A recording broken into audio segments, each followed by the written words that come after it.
जय हिंद दोस्तों। आज हम करेंगे 19 सितंबर 2023 को कुमार गौरव सर द्वारा पढ़ाई गई करंट अफेयर का रिवीजन। आज का मोटिवेशन कोट है, बिना संघर्ष के इंसान चमक नहीं सकता, जो जलेगा उसी दिए में तो उजेला होगा। आज का पहला क्वेश्चन है ग्लोबल क्रिप्टो एडॉप्शन इंडेक्स 2023 के बारे में।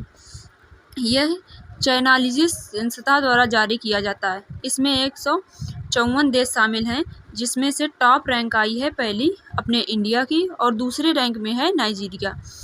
ये इस पर आधारित होता है कि किस देश ने कितनी क्रिप्टो का एडॉप्शन किया। क्रिप्टो एक आभासी मुद्रा होती है। स्वच्छ वायु सर्वेक्षण 2024 में 10 लाख प्लस सिटी में टॉप स्थान है इंदौर का, दूसरा है आगरा का और तीसरा है ठाणे का। 3 से 10 लाख के बीच में जो टॉप सिटी है उसमें है अमरावती, महाराष्ट्र वाली अमरावती। यह सीपी जारी करता है, सीपी प्रदूषण नियंत्रण बोर्ड। वैश्विक शांति सूचकांक और खुशहाली सूचकांक में भारत की रैंक है 126। ऊर्जा संक्रमण सूचकांक में भारत की रैंक है 47। Global gender gap index WEF जारी करता है, इसमें भारत की रैंक है 127। सर्वश्रेष्ठ राष्ट्रीय जल पुरस्कार मध्य प्रदेश को मिला। पिछली बार ये पुरस्कार उत्तर प्रदेश को मिला था। प्रेस फ्रीडम इंडेक्स में भारत की रैंक है 161। ऊर्जा में भारत की रैंक है 67।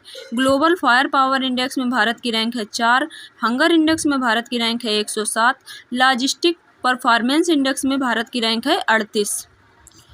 दूसरा क्वेश्चन, यूनेस्को विश्व धरोहर।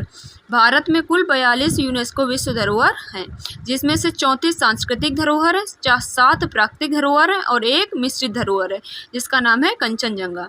यूनेस्को विश्व धरोहर समिति की 45वीं बैठक रियाद, साउथ अफ्रीका में हुई है, जहाँ पे 2 भारत के नए विश्व धरोहर बने हैं। पहला शांति निकेतन, ये 41वें नंबर का विश्व धरोहर बना है। ये पश्चिम बंगाल के वीरभूम जिले में स्थित है। 1901 में गुरु रविंद्रनाथ टैगोर ने 5 छात्रों के साथ इसकी स्थापना की थी। 1921 में ये विश्व भारती विश्वविद्यालय के रूप में स्थापित हो गया और एक यूनिवर्सिटी बन गया। 42वां यूनेस्को विश्व धरोहर होयसल मंदिर बना। यह भारत की नवीनतम विश्व धरोहर है और ये 42वें नंबर की है। होयसल मंदिर कर्नाटक में स्थित है। पश्चिम बंगाल की वर्तमान में 3 विश्व धरोहर हैं। पहली विश्व धरोहर है सुंदरबन, दूसरी है दार्जिलिंग माउंटेन रेलवे और तीसरी है शांति निकेतन। दुर्गा पूजा पश्चिम बंगाल की है, ये नवीनतम 14 नंबर की अमूर्त धरोहर है। 40 नंबर की विश्व धरोहर धौलावीरा गुजरात है, हड़प्पा सभ्यता से संबंधित है। 39वीं रमप्पा काकवेश्वर मंदिर तेलंगाना, ये इससे पहले की नवीनतम थी 40वें नंबर की, अब नवीनतम हो गई है 42 नंबर की विश्व धरोहर होयसल मंदिर। अब जो महत्वपूर्ण विश्व धरोहर हैं भारत की, सबसे पहले नंबर पे है आगरा का किला 1983 में, नालंदा 2016 में विश्व धरोहर बना, सांची 1989 में बना, धौलावीरा 2021 में बना, गुजरात में स्थित है। एलोरा और अजंता की गुफाएं 1983 में। अहमदाबाद पहला शहर है जो यूनेस्को विश्व धरोहर में शामिल हुआ, ये 2017 में शामिल हुआ। जयपुर दूसरा शहर है जो यूनेस्को विश्व धरोहर में शामिल हुआ, यह 2019 में शामिल हुआ। खजुराहो मंदिर 1986 में शामिल हुआ। बोध गया 2002 में शामिल हुआ। रानी की बाग 2014 में शामिल हुआ और सूर्य मंदिर 1984 में शामिल हुआ। अगर आपको हमारा ये वीडियो पसंद आ रहा है तो प्लीज़ हमारे चैनल को ज़्यादा से ज़्यादा लाइक, शेयर और सब्सक्राइब करें, जिससे हम आपके लिए और भी अच्छा कंटेंट बनाने के लिए मोटिवेट हो सकें। आज का तीसरा क्वेश्चन है विश्व बांस दिवस। यह 18 सितंबर को बनाया जाता है। बांस को हम लोग ग्रीन गोल्ड भी कहते हैं। सबसे तेज़ी से फटने वाली जो घास है बांस है। बांस सबसे तेज़ी से आवाज़ करके फटती है। विश्व बांस संगठन की स्थापना 2005 में हुई थी। इसका हेडक्वार्टर एंटवर्थ बेल्जियम में है। बेल्जियम की राजधानी ब्रुसेल्स है और ब्रुसेल्स में नाटो का और यूरोपियन यूनियन का हेडक्वार्टर भी है। बांस की विशेषताएँ क्या है कि बांस की पहली विशेषता ये है कि ये पर्यावरण अनुकूल होता है, दूसरा इसका विकास बहुत तेज़ी से होता है और तीसरा कि ये लचीला और मजबूत होता है।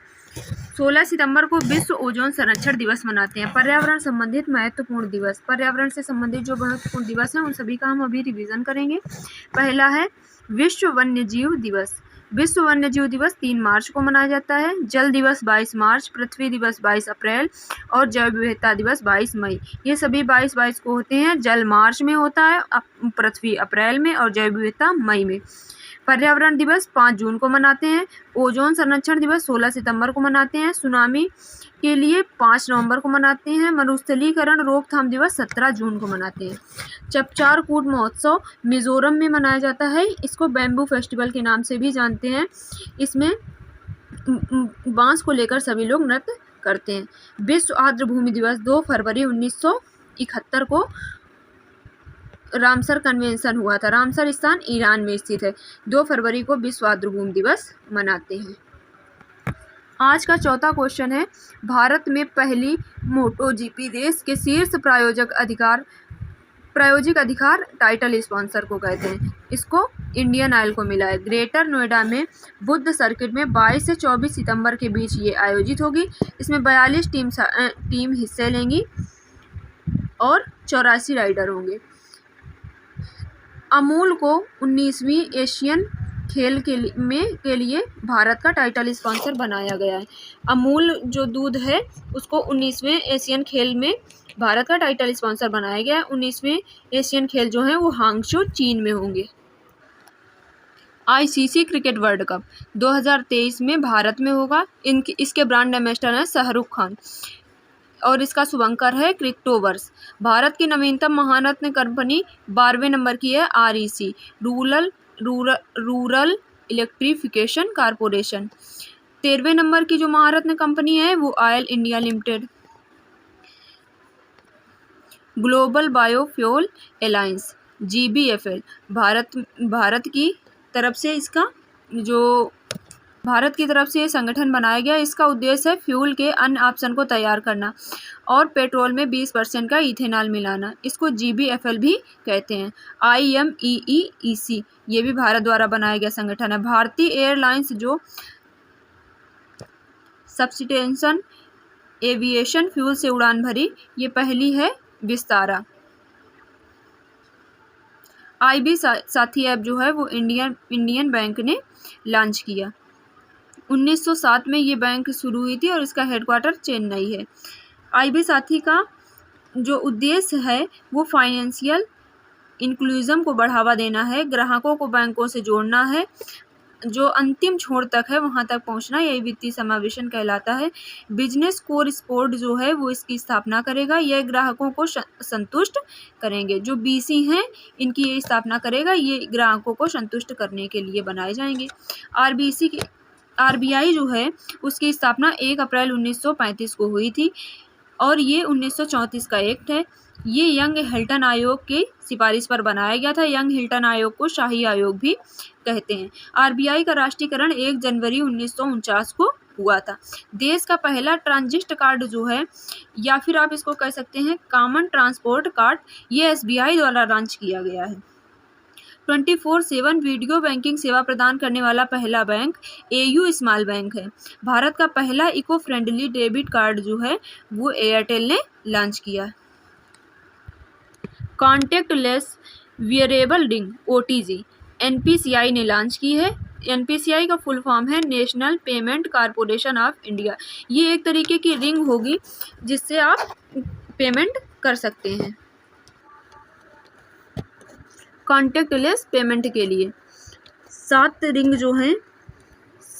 जो है वो रुपीज़ वर्जन में लॉन्च हुआ है और जिरबोनियम से निर्मित ये रिंग है।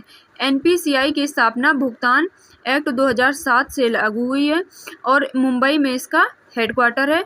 2008 में इसकी स्थापना हुई थी। भारत का पहला UPI ATM जो है वो हिटाची में है। हिटाची द्वारा लॉन्च किया गया यूनिफाइड पेमेंट इंटरफेस होता है UPI का फुल फॉर्म। वृक्ष तने की वलय के आधार पर उम्र ज्ञात करना डेनेक्ट्रोक्लोरोलॉजी कहलाती है। ओलंपिक के लोगों में 5 रिंग है। ओलंपिक का जो लोगो होता है उसमें गोल गोल करके 5 रिंग होती हैं। ये हमें 6 कंटेंट के बारे में बताती है। जो साउथ अफ्रीका है और साउथ अमेरिका और नॉर्थ अमेरिका के लिए एक ही है।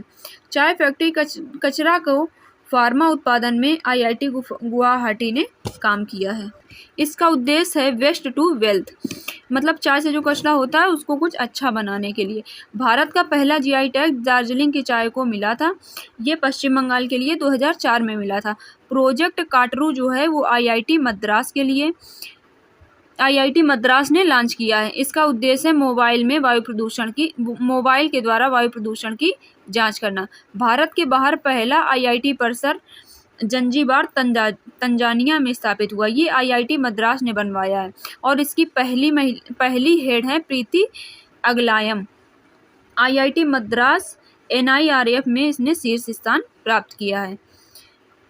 परम कामरूप जो है वो असम का पुराना नाम है और कामरूप जो है वो असम का पुराना नाम है और परम कामरूप जो है वो IIT गुवाहाटी में राष्ट्रपति द्रौपदी मुर्मू जी ने सुपर कंप्यूटर जो है स्थापित किया है। स्पेनिश लीग ला लीगा ने पश्चिम बंगाल में फुटबॉल अकादमी स्थापित करने का समझौता किया है।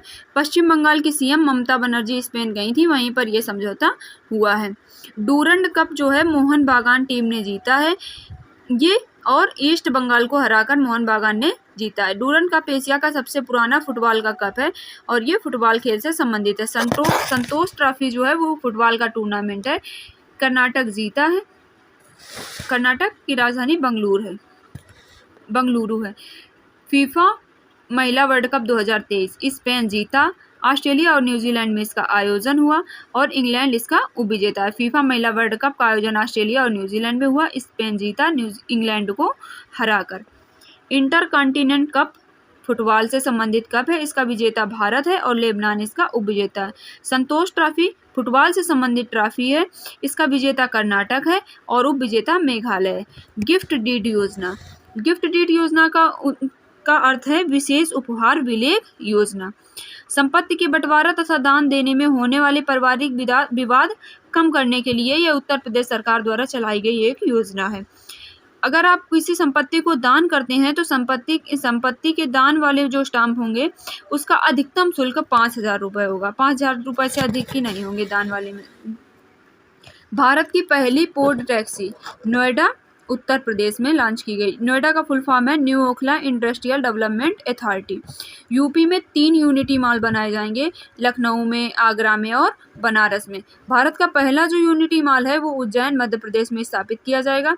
सरकारी वाहन को ई-व्हीकल में परिवर्तित करने का टारगेट उत्तर प्रदेश का 2030 तक है, अर्थात 2030 तक उत्तर प्रदेश अपने सभी सरकारी वाहनों को इलेक्ट्रॉनिक व्हीकल में परिवर्तित कर देगा। SCO की पहली सांस्कृतिक राजधानी वाराणसी है। अगर आप यहाँ तक आ गए हैं तो इसका मतलब है कि आपको वीडियो पसंद आ रहा है। प्लीज़ हमारे चैनल को ज़्यादा से ज़्यादा लाइक कीजिए, जिससे हमको मोटिवेशन मिलता है।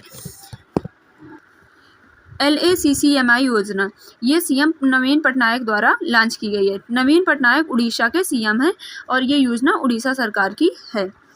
इसका फुल फॉर्म है local accessible multi modal initiative.